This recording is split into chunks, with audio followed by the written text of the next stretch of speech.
네, 제 옆에 이재경 박사님 나와 계십니다. 안녕하십니까? 네, 안녕하세요. 네, 뭐 좋은 아침 같진 않고요. 네. 좋은 아침이 와야 되는데. 어이가 없는 아침, 예. 통탄의 아침이고 분노의 아침인 것 같은데요. 오래 가는 것 같습니다. 이런 일이 원래 안 좋은 건 하루 이틀 만에 끝나야 되는데. 맞습니다. 예. 이건 뭐 언제 끝날지 모르는 지금 네. 장기전으로 가고 있는 것 같은 네. 그런 생각이 좀 들죠. 예. 어떻게 될 것 같습니까, 장기전이? 아니 뭐 예. 아니 그러니까 좀 전에 뭐 김남국 의원님 나오셔서 네. 많이 말씀들을 하셨는데 이 민주주의 국가하고 민주주의 국가가 만났잖아요. 네. 그리고 뭐 저희가 뭐 지금 전시 상황도 아니고 그렇죠. 예. 지금이 뭐 그런 상황이 아닌데 네. 뭐 정상회담 했던 게 이렇게 깔끔하고 투명하게 민주주의 국가에 되게 중요한 게 또 투명성 아니겠습니까? 맞습니다. 근데 예. 그게 이렇게 나오지 못하고 또 나라 또 일본 언론을 통해서 저희가 간접적으로 이런 내용을 들어야 되고 좋은 내용도 아닌 내용들을 네. 그래야 되니까 계속 국민들 입장에서는 기분이 나쁘시죠. 네. 뭐 좋든 나쁘든 어떻게 될까 우리나라 대표 선수가 이제 네. 된 거잖아요. 근데 가서 와서 말씀하신 것처럼 우리한테는 뭐 꼭 피해 가해 이런 문제를 뭐 덮어놓더라도 대표 선수가 갔다 왔으면 우리한테 좀 설명을 좀 잘 해주고 그렇죠. 예. 어떤 이야기를 나눴는지 이런 것들을 조금 명명백백하게 공정하게 예. 이렇게 좀 얘기를 해줘야 되는데 지금 너무 이게 기울어져 있으니까 국민의 입장에서는 기분 나쁠 수밖에 없고요. 네. 그다음에 이제 저는 약간 그런 생각도 좀 들어요. 아유 참 정신병이 오겠다, 혼란스럽다. 그러니까 뭐냐면 너무 명확한 일인데 사실 이 앞에 우리 네. 좀 전에 정순신 TF 얘기 나왔습니다만 네. 이 학교 폭력 예. 이건 학교 폭력하고 비교할 수도 없는 얘기예요, 사실은.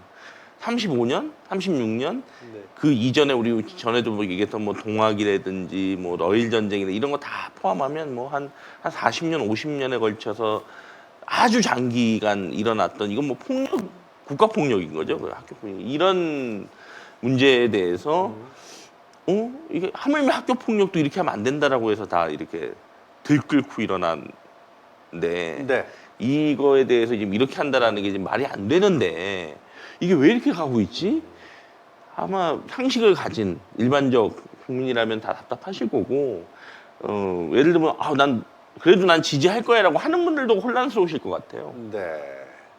지지해야 되니까 그냥 이쪽이 싫으니까 난 이쪽이니까 뭐 난 보수니까 난 우파니까 이렇게 지지한다라고 하더라도 이게 우리가 알고 있는 역사적 사실이라든지 지금까지 해온 거하고 너무 이렇게 다른 내용들이니까 그러니까 저는 좀 집단적으로 국민들이 지금 이게 좀 정신병이 올 것 같은 상황이 아닌가 이른바 이런 상황들이 그러니까 우리가 믿었던 것들이 이제 무너지고 깨지고 상식과 합리성이 이제 무너지고 깨지고 하면 너무너무 힘들잖아요, 사실은. 근데 이런 상황이 계속되고 있는 예. 상황이다. 그래서 예. 아마 아침에 이렇게 뭐 어제가 사실 아세요? 세계 행복의 날인데 예, 우리가 행복을 물어보기는커녕 안녕을 물어보기도 어색한 괜찮으세요?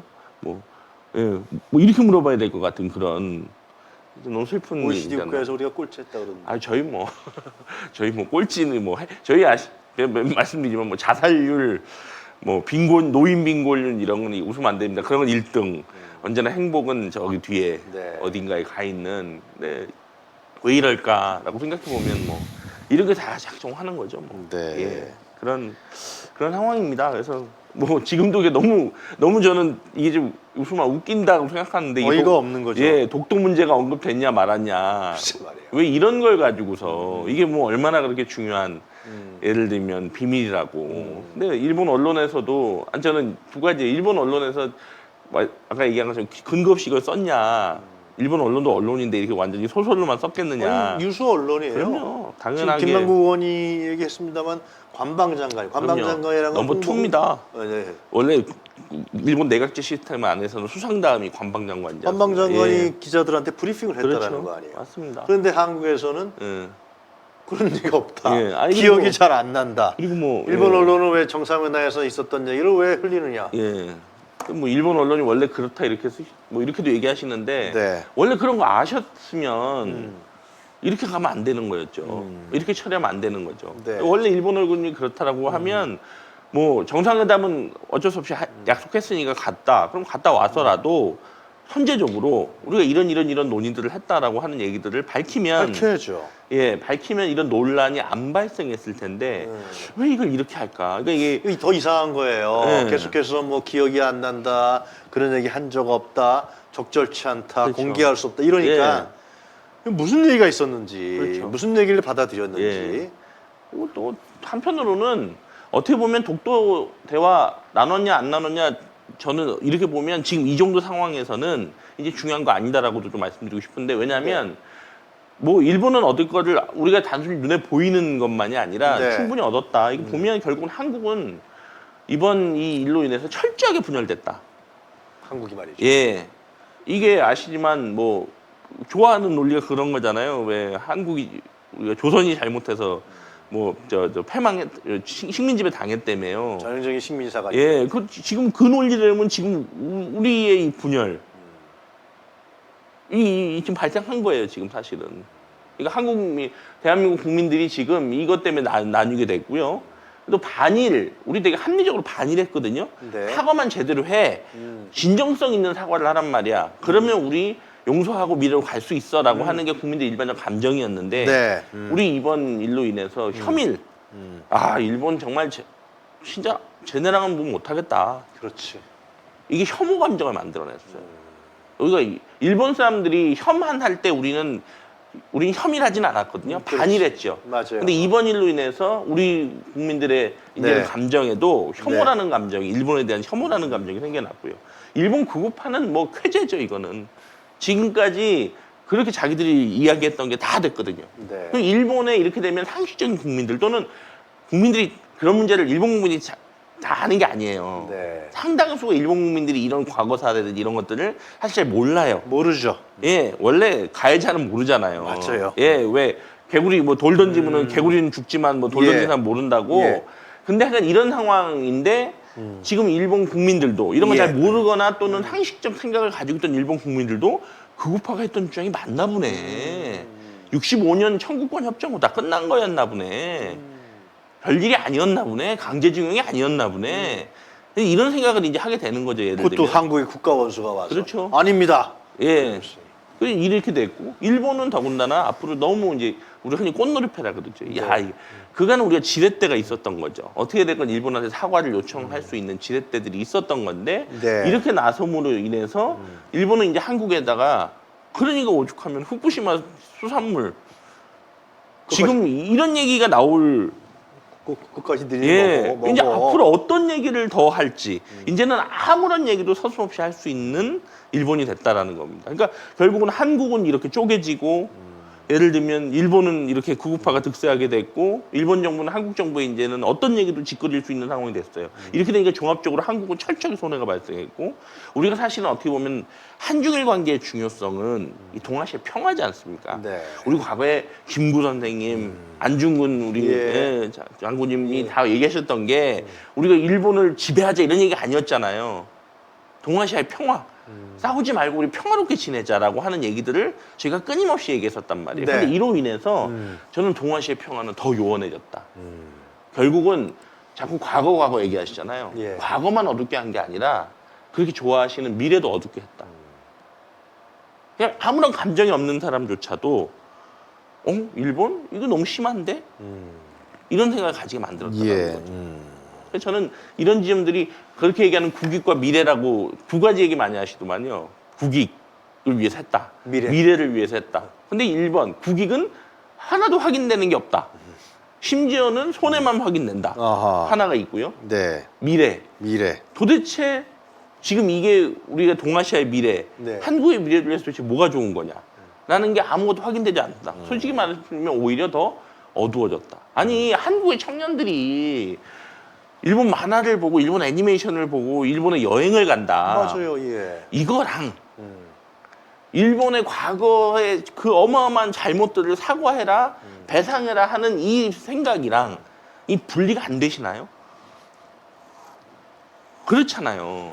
과거에 왜 문재인 정부, 노무현 정부에서 왜 그러면 이 문제를 해결하지 않았냐는 또 비판들을 하시더라고요, 보니까. 네.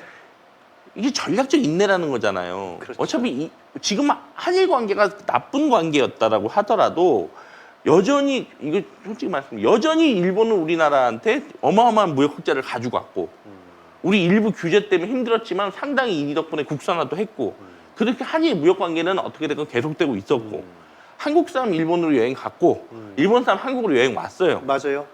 저희가 무슨 뭐 이거 가지고 무슨 전쟁 분위기가 났다거나 이런 게 전혀 없었어요. 그런데 무슨 미래 관계를 뭐 대단히 열었다고. 그렇죠. 근데 뭐 그랬기 때문에 문재인 정부 과거에 이런 정부에서 전략적 인내를 한 거죠. 왜 이 문제는 시간이 걸릴 거다. 맞아. 그리고 지금 당장 국익을 심각하게 해치거나 이런 게 아니다. 오히려 소부장처럼 이게 한편에서는 기회다. 왜냐하면 지난 2010년대인가에서 2020년까지 일본이 우리한테 가져간 무역 흑자가 300조 규모더라고요. 그래요. 지금도 우리가 무역 적자를 한 번도 못 벗어나고 있는 나라가 일본이에요. 그러니까 중국, 미국에 열심히 팔아가지고 결국은 일본에게 이제 다 까먹는 이 구조가 계속되고 있는 거예요. 그래서 사실은 소부장이라고 했던 이런 규제가 오히려 한국에게는 기회다. 이번 기회에 일본 의존으로부터 조금 벗어나자. 이런 것들이 있었단 말이죠. 그러니까 그런데 굳이 이렇게 가서 이게 전 누가 자꾸 떠오르냐면 자꾸 MB가 떠올라요. 여러모로 MB가 임기 말에 네. 굳이 안 해도 되는 액션을 했단 말이에요. 헬기 타고 독도 갔죠. 예. 가서 괜히 갔다 왔어요. 사실 임기 말에 아무것도 못 아시겠지만 한국 대통령제에서 임기 말이라고 하는 거는 사실은 아무런 뭘 할 수 있는 시기가 아니잖아요. 근데 굳이 가서 독도를 갔어요. 그것 때문에 일본에서는 이걸 국제사법재판소에다가 올리겠다, 뭐 만다. 그리고 사실은 그러면서 일본의 민주당 정권이 그래도 일본의 민주당 정권이 그래도 그나마. 그 하토야마 전 왜 국내 와서 무릎도 꿇고 했던 분들이 다 민주당 출신들이잖아요, 사실은. 그런데 그로 인해서 민주당 정권이 바뀌어요. 아주 뭐 어느 정도 비율일지는 모르겠지만 역할을 한 거예요. 아베 극우파들이 이게 뭐랄까 힘을 가질 수 있는. 네. 그러니까 일본은 당시에도 어떤 이슈가 있었냐면 아시지만 그 러시아 과거 일본이 제국주의 2차 대전을 패망하고 난 다음에 예. 일부 영토를 러시아한테 이제 뺏겼다면 사할리에 이쪽 영토를 지금 일본의 일반 국민들의 관점에서는 독도도 그렇게 인식되는 거예요. 과거를 정확히 모르거든요. 역사를 정확히 몰라요 지금 이게. 근데 이런 맥락 속에서 독도를 가니까 극우파들이 이게 꼭 러시아의 그 사할린처럼 포장을 해서 얘기를 하고 이러니까 일본의 일반 국민들조차도 오 이거 뭐 한국이 잘못됐는데 문제 있는데 그리고 한 가지는 맞는 것 같아요. 네. 일본이 쇠락하고 있어요. 글쎄요, 맞아요. 아시지만 잘 나갈 때는 뭐 한국 뭐 좀 그럴지언정 신경도 안 쓸 거예요. 근데 쇠락하고 있을 때는 본인들도 알거든요. 기분도 나쁘고 우울하고 예. 울적하고 좀 슬프고 그렇잖아요. 네. 그런데 그런 타이밍에 하필 딱 그러니까 저희는 이제 상승하고 있고 내려오고 있잖아요. 네. 이럴 때 해야 되는 적절한 것들이 있는데 지금 MB 정부 때는 오바를 했고 지금 윤석열 정부도 오바를 한 거죠. 좀 다른 형태로 오바를 한 거죠. 그래서 저는 오히려 이 한일 관계를 이 보수 정부가 잘하는 것처럼 얘기하고 보수 정부가 일본하고 관계가 원체 좋은 관계들이 많이 있잖아요. 그래서 잘 풀어간다라고 생각하는데 근본적인 한일 관계를 계속 망치고 있다. 이 세상이 바뀐 걸 모르시는 거예요. 옛날처럼 밀약. 밤에 어디 뭐 일본에 어디 가서 예. 어디 사케 마시면서 이렇게 풀고 했던 시대 요정 같은 데 가서 푸는 시대가 아니에요. 지금은 일반 국민들이 쉽게 말하면 외교 관계라고 하는 것도 일반 국민들이 좌지우지하는 세상이 된 거죠. 왜냐면 민주화가 됐으니까. 미국의 트럼프조차도 결국은 미국의 트럼프가 했던 그 외교 정책이라고 하는 건 전부 누굴 대상으로 한 겁니까? 자국 국민들, 미국 국민들 대상으로 한 거예요. 하물며 헤게모니 국가, 패권 국가조차도 국내 정치에 신경을 써면서 그렇게 하는데 네. 지금 양국은 특히 한국 정부는 이런 부분들에 대해서 거의 고민이 없이 일을 저질렀다. 그럼 왜 그러냐? 저는 정치인들 선거 때 되면 왜 자주 가는 데가 시장 자주 가지 않습니까? 네네. 시장 왜 자주 가냐 확인해 보니까 일단은 인기가 없어도 시장 가면 박수 쳐준대요. 사진이 잘 나온대요. 똑같은 거 아닌가. 국내 정치 문제 아무런 거 해결 못하니까 주 69시간, 60시간 유체 이탈 화법 오랜만에 또 등장했죠. 난 그런 예. 말 한 적 없어요라고 말하는. 국내 문제 아무것도 해결 못하니까 이제 남아서 박수 받을 수 있는 공간이 어디냐면 해외인 거예요. 네. 그래서 박수 받고 오셨잖아요. 호텔 직원들하고. 그러니까 이제 결국은 이 계절은 어떤 거라고 보냐면 네. 이제 국내 문제를 해결하지 못하는 이 무능력이라고 하는 것들을 해외 잡고 나가는 방식으로. 과거에 박근혜 대통령 때도 엄청 나갔어요, 해외. 왜냐면 국내 문제 해결 못 하거든요. 네. 그러니까 결국은 이 남을 본인이 할 수 있는 역할, 박수 받을 수 있는 것들, 이런 것들은 결국 뭐라고 보냐면 이게 국제관계, 외국 나가서 이런 거다. 그 지금 사실은 국내에서는 욕을 엄청 먹지만 일본하고 미국에서는 너무 좋아해. 박수 받는 거 아니에요. 예, 지난번에도 저희 그 말씀드렸지만 또 이 일에는 또 미국도 중요한 역할을 하고 있어요. 네. 그래서 웬디 셔먼이 아주 대표적이라고 보는데 네. 2015년에 저희가 위안부 합의 했을 예. 때 저희가 이제 그거 이제 막았잖아요. 막았을 때 웬디 셔먼이 그 당시에 국무부 정무차관인가 그랬는데 그때도 와서 이 동아시아 이 동북아 이 문제는 한중일 모두에게 책임이 있다.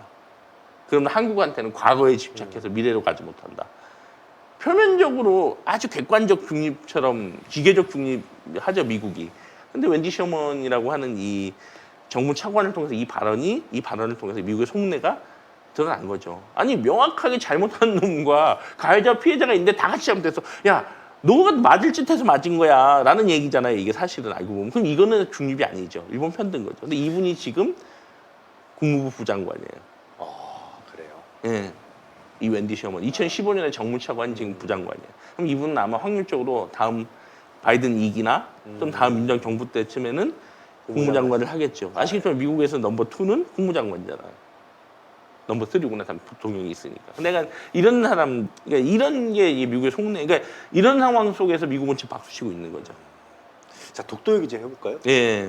독도 미략설 중심으로 좀 갑시다. 아니, 그러니까 뭐 미락설이 아니라 이미 이거는 학계에서 거의 공식적으로 다 인정이 된 건데 65년도에 저희 한일 청구권 협정 하면서 그 당시에 독도 미략을 맺었다라고 하는 게 이것도 역시 그 당시 이제 일본 수상이 이제 나중에 후일담처럼 예. 그 홍콩인가의 어느 학자하고 이제 대화 나눈 내용이고 지금 국내 학계에서도 거의 다 이제 수용되고 있는 박정희하고. 내용입니다. 예. 예. 내용 보니까 이런 말을 했더라고요. 예. 독도 문제는 앞으로 해결해야 한다는 것으로서 일단 해결한 것으로 간주한다.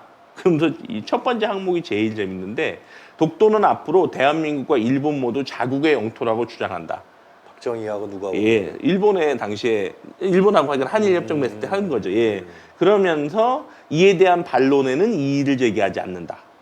와. 그러니까 사실상 65년도 그러니까 65년도 한일 청구권 협정 할 때 당시 이미 박정희 정권이나 뭐 이쪽은 이미 독도라고 하는 것들을 넘기버린 거네. 뭐, 뭐 좋게 말하면 뭐 요즘 말하는 공유화했다 그럴까요? 네. 근데 우리 국민들은 독도를 진짜 이게 이거는 우리 영토라고 하는데 한 점 의심을 가진 분이 없어요. 최전선에 있는 거죠. 예, 완전히. 그래서 지금도 울릉도 가실 때 독도 한 번씩 꼭 가보려고 하고. 네. 사실은 울릉도에서 독도 가는 길이 엄청 힘든. 네. 울릉도까지는 그래도 큰 배가 가니까. 근데 왜 독도 왜 가냐라고 하는 거 보면 그 가장 밑바탕에는 뭐가 깔려 있냐면 그 작은 섬에 뭐 그렇게 볼 게 있겠습니까? 그거 뭡니까?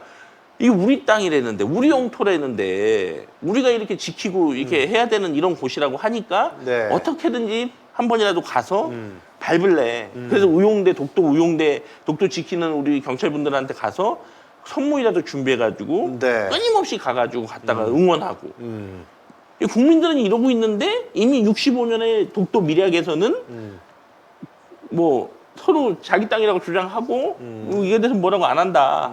이런 식의 합의를 했다라는 거죠. 그러니까 이게 일본이 잘하는 이제 미략 외교죠.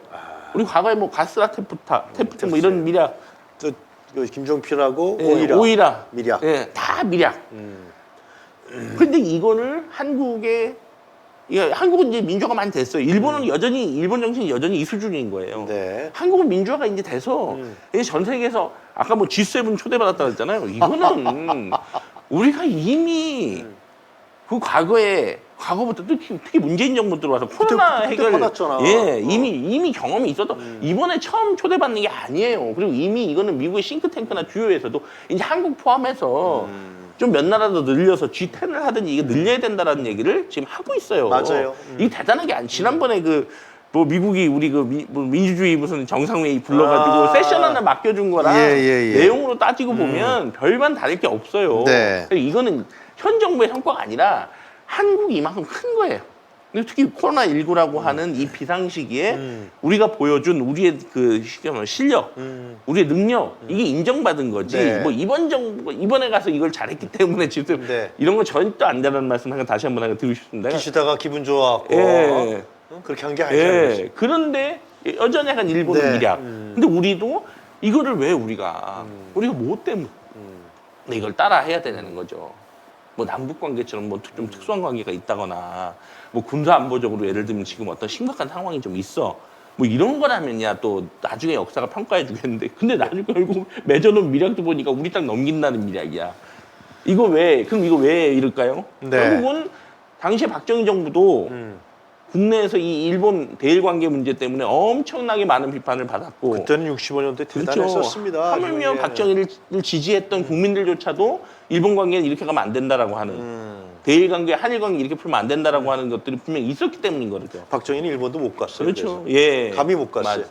근데 이 한 65년도에 한일 청구권 협정의 이 밑에는 이미 이런 독도 미략이라고 하는 것들이 작동하고 있었다. 이명박도 독도 미략을 한 거군. 드러나지 않았습니까? 아니 그러니까 오히려 그거보다는 미략이라기보다는 하여간 네. 아까 말씀드린 것처럼 예. 임기 말에 그러니까 저는 임기 말에 가서 그게 헬기 타고 독도 예, 간게 예. 독도 미략한 부분이 일본 언론에 나오니까 예. 그걸 만회하려고 간 거야. 예, 근데 그 잠깐 가지 말았어야죠.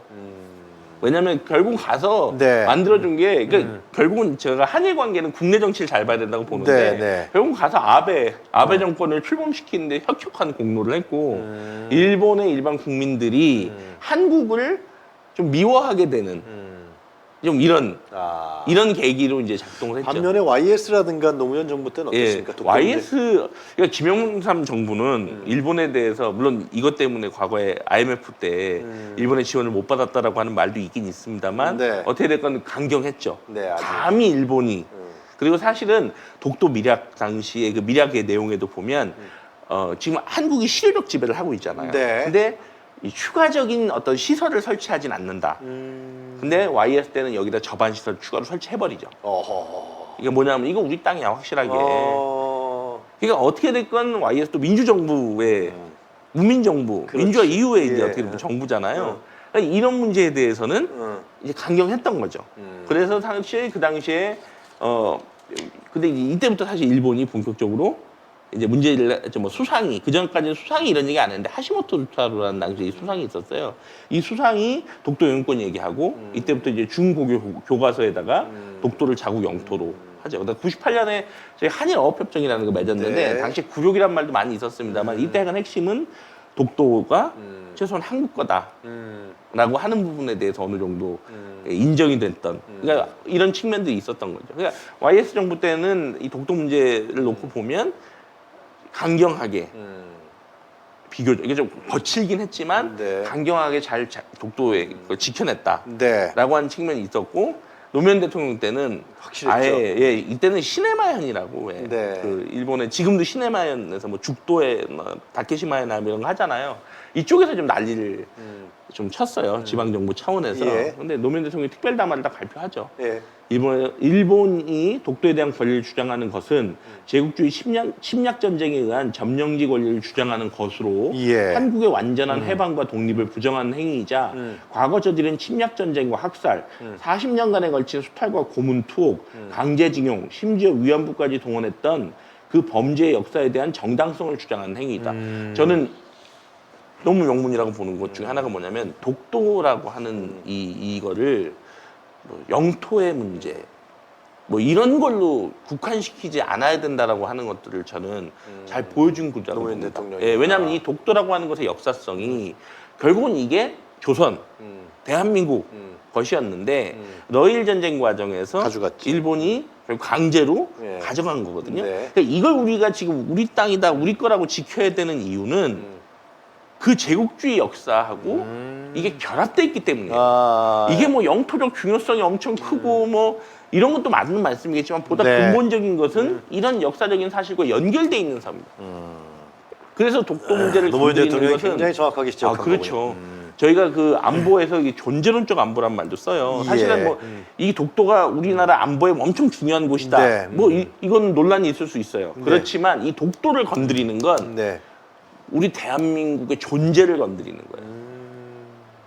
그건 일본 식민지 지배에 대한 그렇죠. 얘기죠. 그걸 정당화시켜주는 거예요. 일본이 그렇게 해서 가져간 침략 전쟁을 통해 제국주의 시대 통해서 뺏어간 영토를 내놔라 이거지. 우리가 되찾았는데, 되찾았는데. 이걸 다시 일본더러 일본 거다 일본이 가져간다라고 하는 것은 어떤 얘기냐면 이 과거에 우리 40년, 35년의 이 시기가 네. 통째로 다 그렇지. 부인되는 거죠.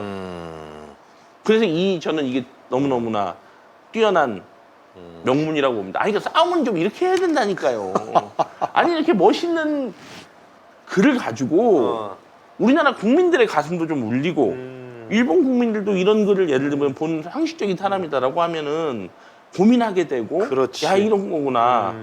우리 소프트 파워 얘기 많이 하잖아요. 예, 그래요. 근데 가서 말이에요. 이 소맥 말고 이런 식으로 외교. 알겠습니다. 예. 자, 마지막으로 간단하게요. 이 상황이 어떻게 지속될 것 같습니까? 그러니까 결국은 아까 말씀드린 것처럼 일본의 극우파들은 더 힘을 얻어서 더 이제 난리를 칠 거고요. 국내에서는요.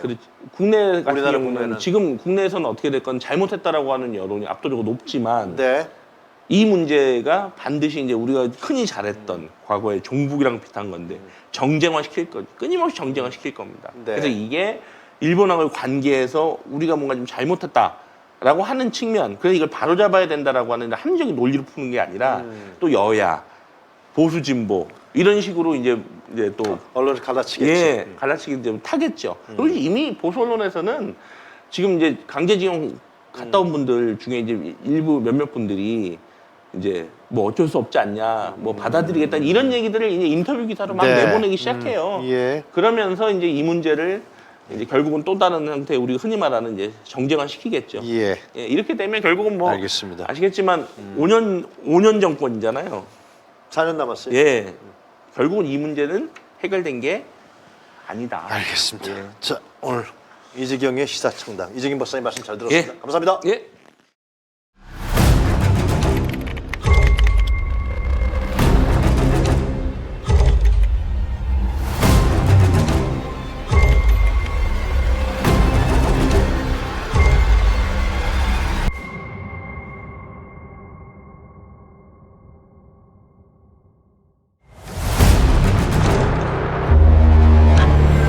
한 4달 정도 맡겼는데 손실을 봐서 저희 집사람은 거기서 안 되겠다. 그 사람하고는 절연을 했습니다.